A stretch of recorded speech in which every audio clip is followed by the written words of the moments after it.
Hi guys, I'd like to welcome you all to the latest edition of our IRC Claims Tech leadership interviews, and I'm absolutely thrilled to have with me Jeremy Hyams, who most of you I think will know is the CEO of Claims Consortium Group, an organisation that he actually set up 21 years ago and has grown from strength to strength and is one of the mainstays of certainly the home supply chain at the moment in the UK. So delighted to have him. I mean, probably more delighted to have him in terms of claims tech, because one of his three stated ambitions on LinkedIn is to innovate and push boundaries in claims handling. So if we're here for anything in claims tech, that's what we're here for. So Jeremy, absolutely great to have you with us. Hi, how are you doing?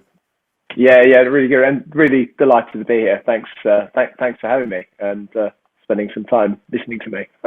Brilliant. So for those who don't know, give us a little introduction to Claims Consortium Group. And I know there's much more to the organisation than Claims Consortium Group now, but just give us a kind of a potted history and summary of what it is that you guys do.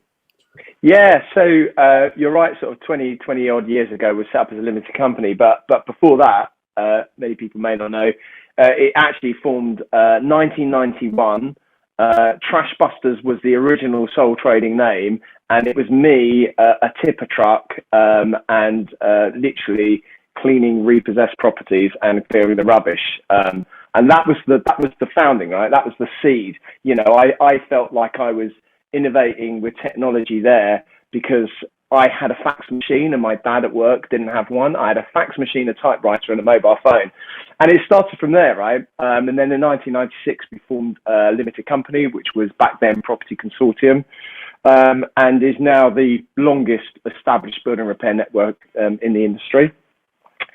And then as I grew my team, was able to get an awesome team around me to help support a vision of growth, very ambitious people. I've always had an ambition to sort of be the very best at what I can do. Reach for the stars is what I've always had a vision for. So we started to sort of build in other parts to our business that would start to eventually create like a TPA, although back in 2000 that wasn't the vision. So in 2003 we set up Building Claims Services, which again is the longest established independent validation company in the marketplace.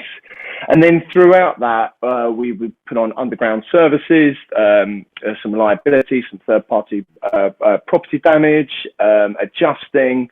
Most of this was done organically over the years.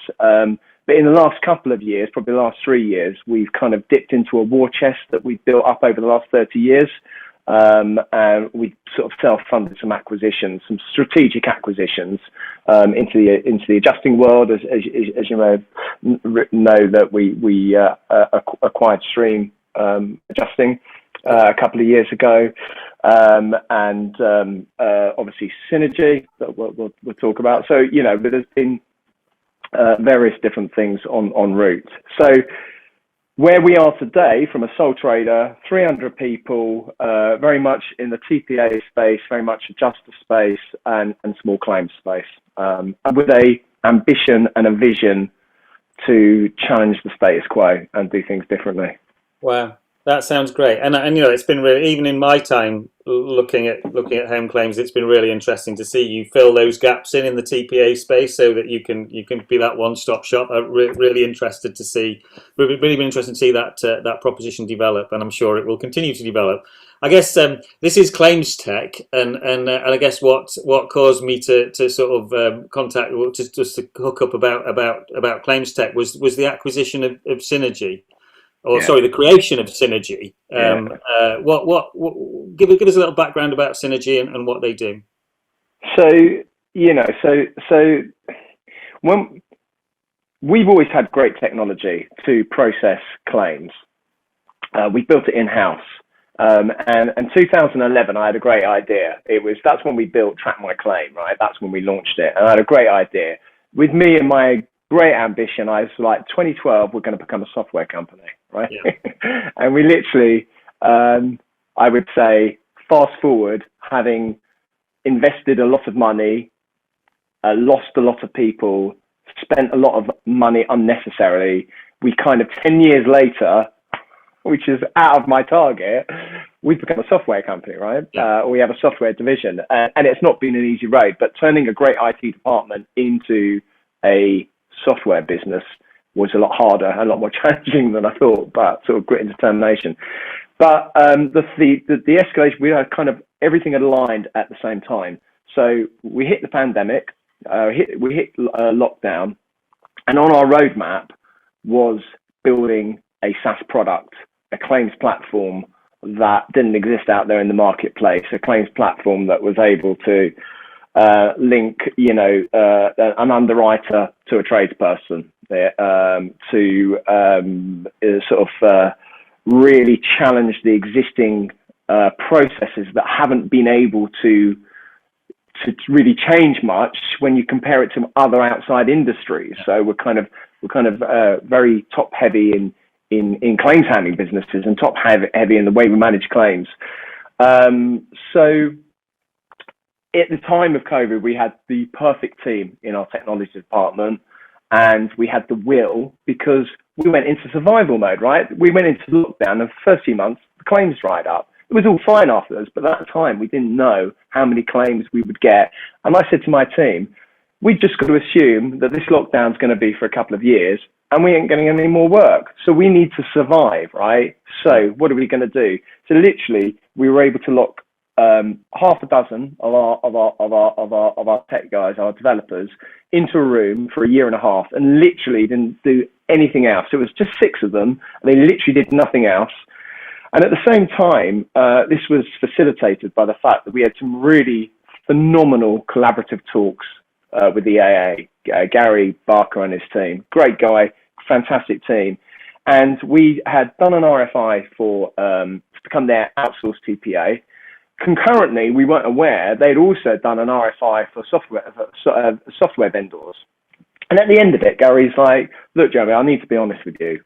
Actually, we don't really want to outsource it. We want to do it ourselves.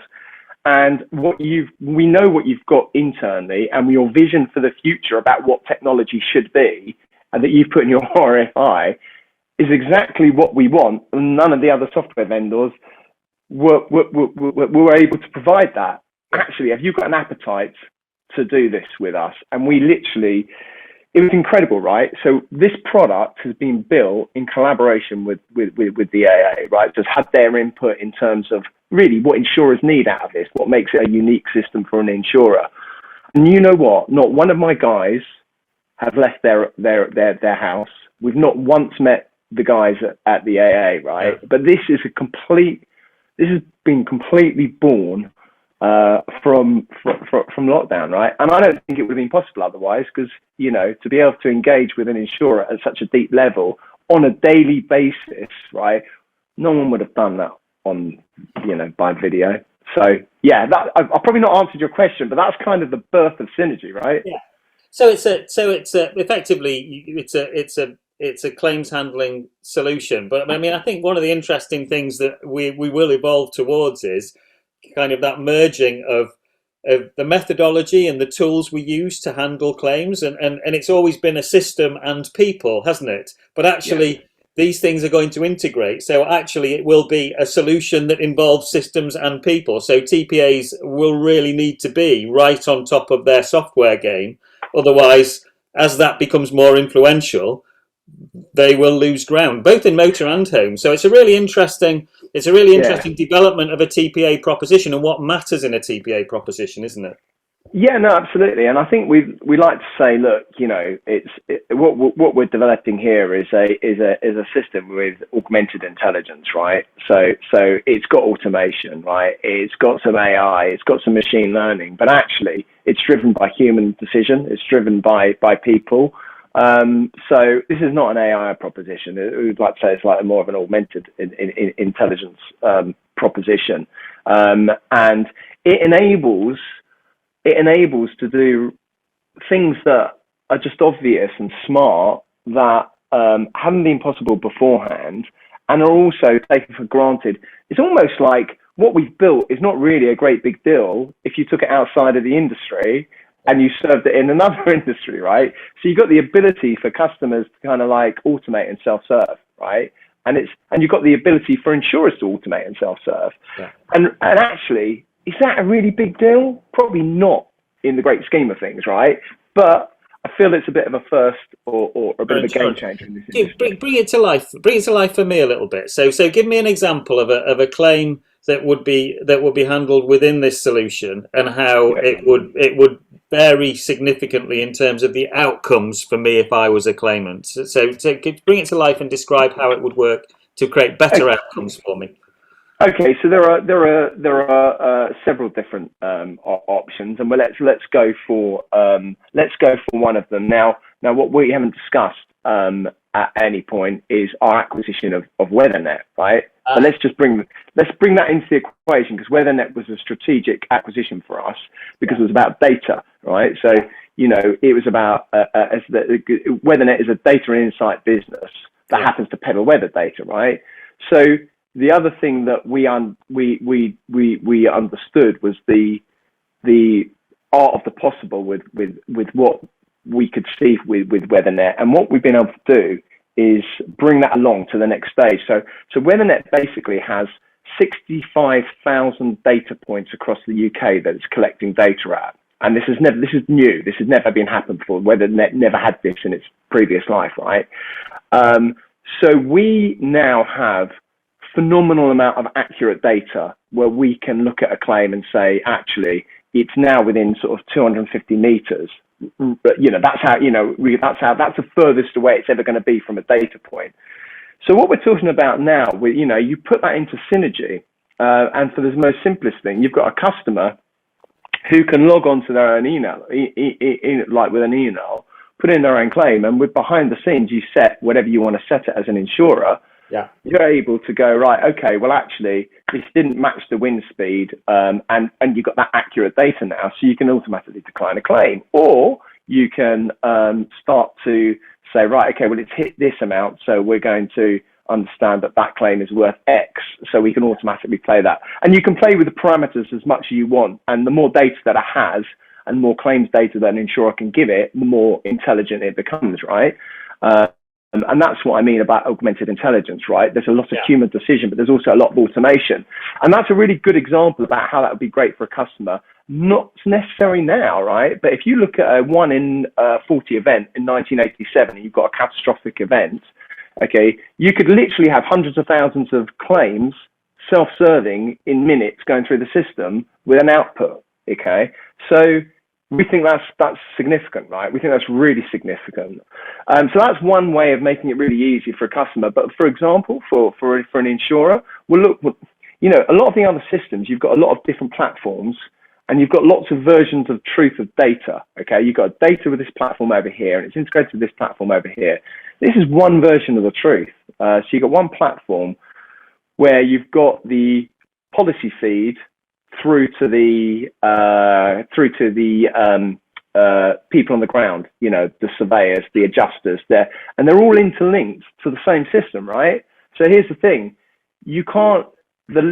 what it does is, besides having fantastic data, it also controls the policy limits and everything, because everything that they're doing at the front end, the boots on the ground, is linked straight in to into the policy limits. So you can't overscope on a claim on site. It's great.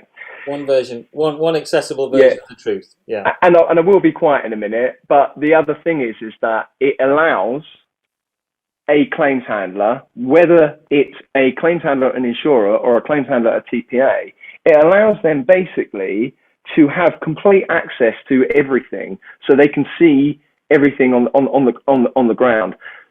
So you don't need hundreds of people managing a claim, or you don't need tens of companies managing a claim. You need one claims advisor that can do the whole thing, which means that claims advisor can own that customer journey. Yeah. And you've got, on the flip side, you've got a very sophisticated omni-channel. One last thing I will say about it, okay, is the difference between what I think we've got and what a lot of other software vendors will struggle is where we've come from is a place of building something first, not to sell, building something that works for the customer. So the thing is we understand claims intrinsically. There's no software vendor company out there that will understand how a claim is put together more than a claims company who's in the midst of it, right?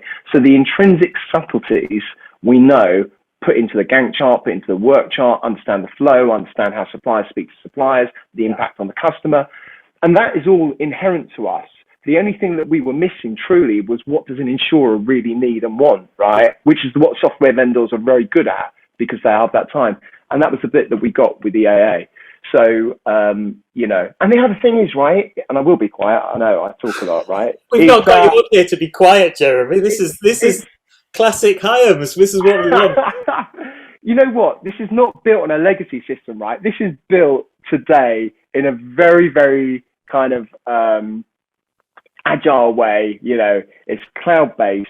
It's today's technology. So it's like super easy to integrate with and super easy to configure.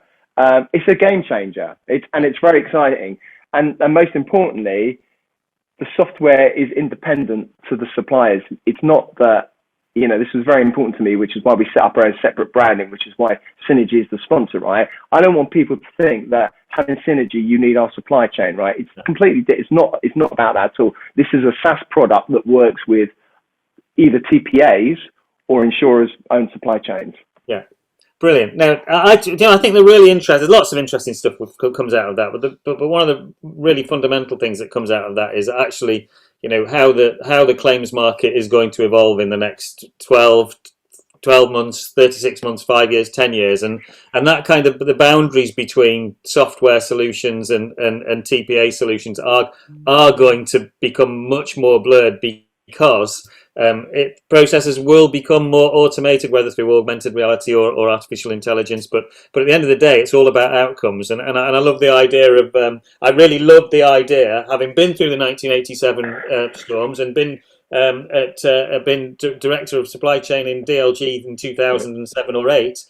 That anything that can create bulk processing capacity and quick effective outcomes for customers in times of crises is an absolute it's gold dust. So listen, yeah. I'm gonna get you off topic a little bit because I couldn't have you on without. I want to know what your thoughts are on some more sort of general things. And leading nicely into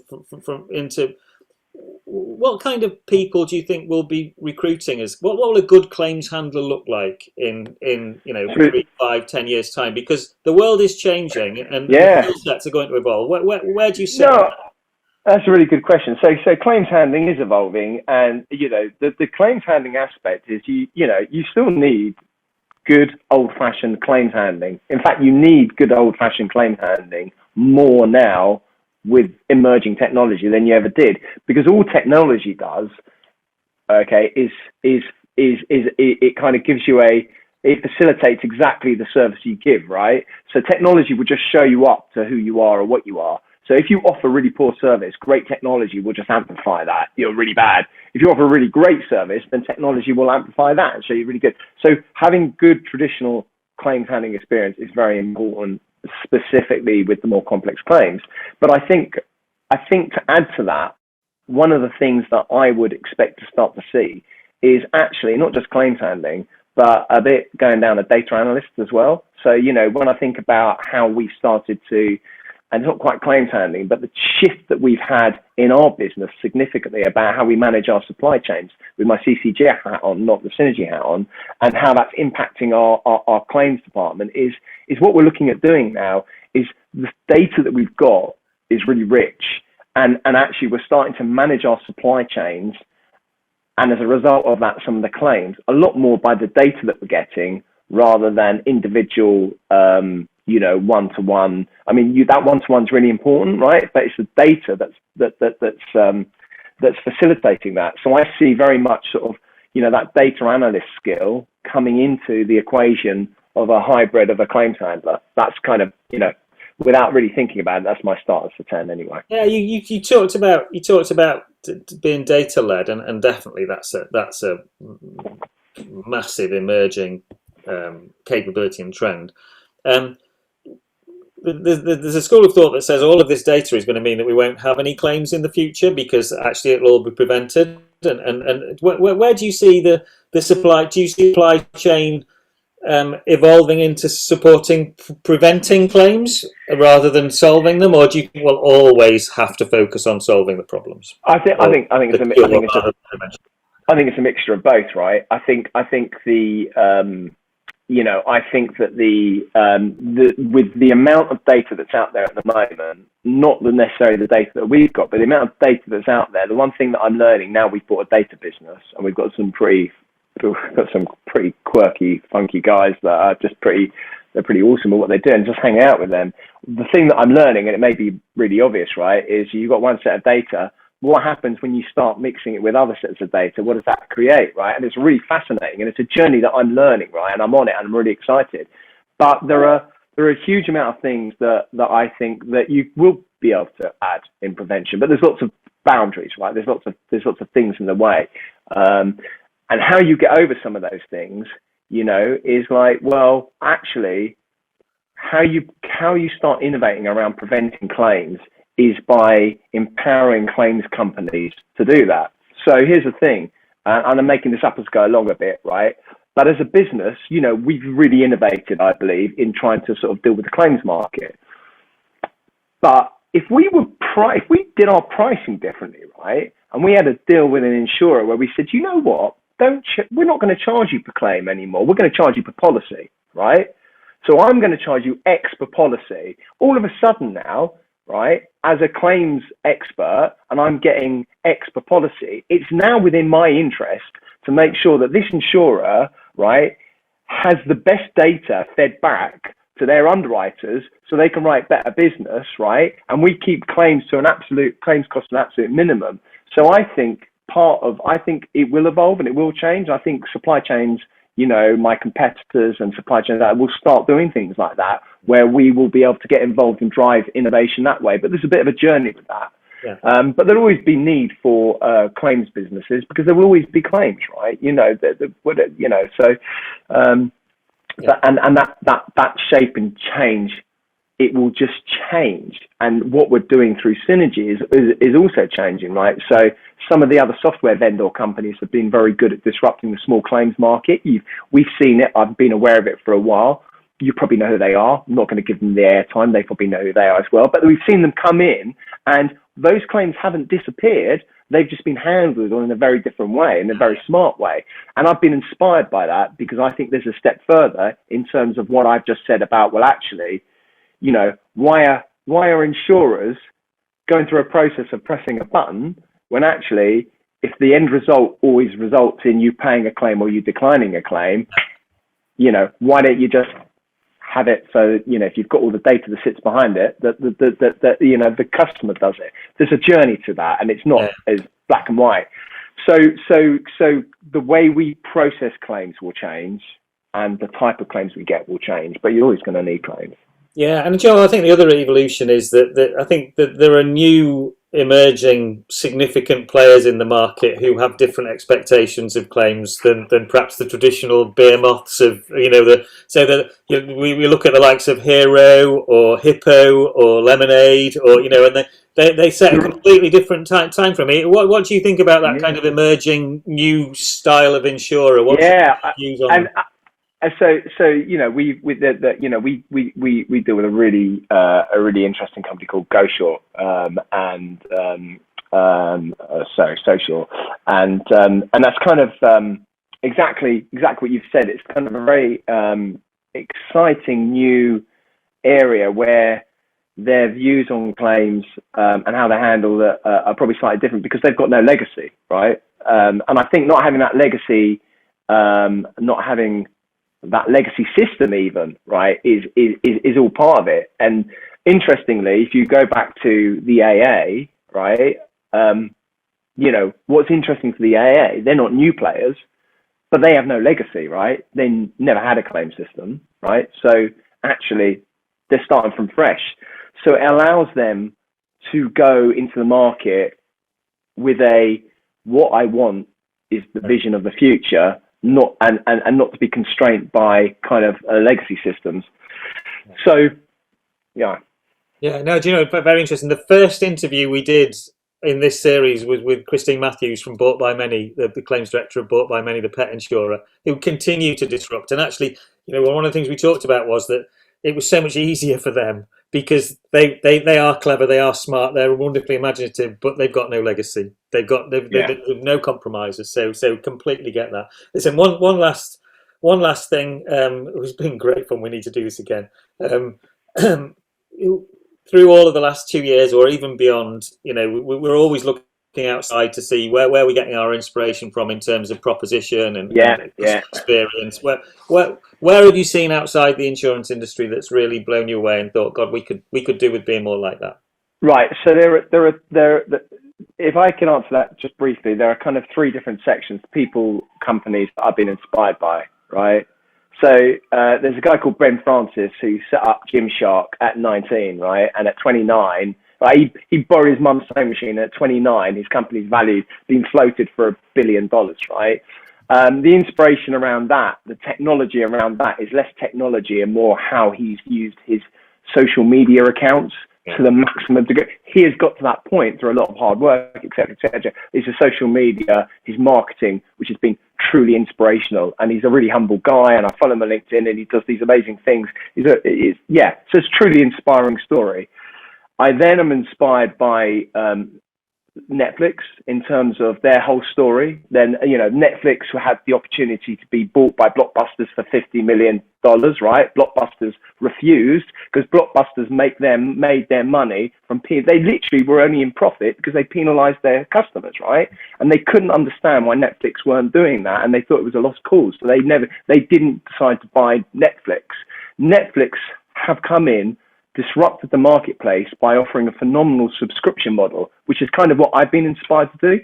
I wanted to be able to say, here is one price, not layered and everything else. Here's one price, one subscription model. This is what you're getting. It doesn't matter how many suppliers, how many people are involved. You've got it. And Netflix came in, and so I've taken huge inspiration from that. And very lastly, right, really randomly, data about gamification of supply chains, about motivation, about driving the very best we can be, has been taken, and I kid you not, I like kickboxing, I'm a big kickboxing fan, I've been training for like 15 years. I've got these trackers, right, that I put under my wraps and my boxing gloves, and these trackers measure how hard, how fast, how many times you hit the bag, okay, and it produces data. Now, if anyone's ever done any bag work, it can be quite repetitive and boring and very hard to motivate. And over the last few years, right, I use this as a sense of motivation to gamify, to beat myself and become a better version of myself from the really simple data that it produces, right? And that, again, I've got a skipping rope that measures how fast you skip, and you can compete against people. And I've got my Apple Watch, right? Those things around training, all that data simplified, makes me a better version of myself, has truly inspired some of the tools that we've got in Synergy, right? Which has got nothing to do with fitness. Really random, right? But there you go. Fascinating. Really interesting. Really interesting. Listen, Jeremy, that's been a joy. I can't tell you how wonderful it is to talk to someone who's so enthused about their business and our industry and the opportunities that are out there for us. I think it speaks volumes for you and also for CCG and for Synergy. Thank you so much for your time. It's been an absolute joy. We must do it again. Pleasure. Great chatting with you.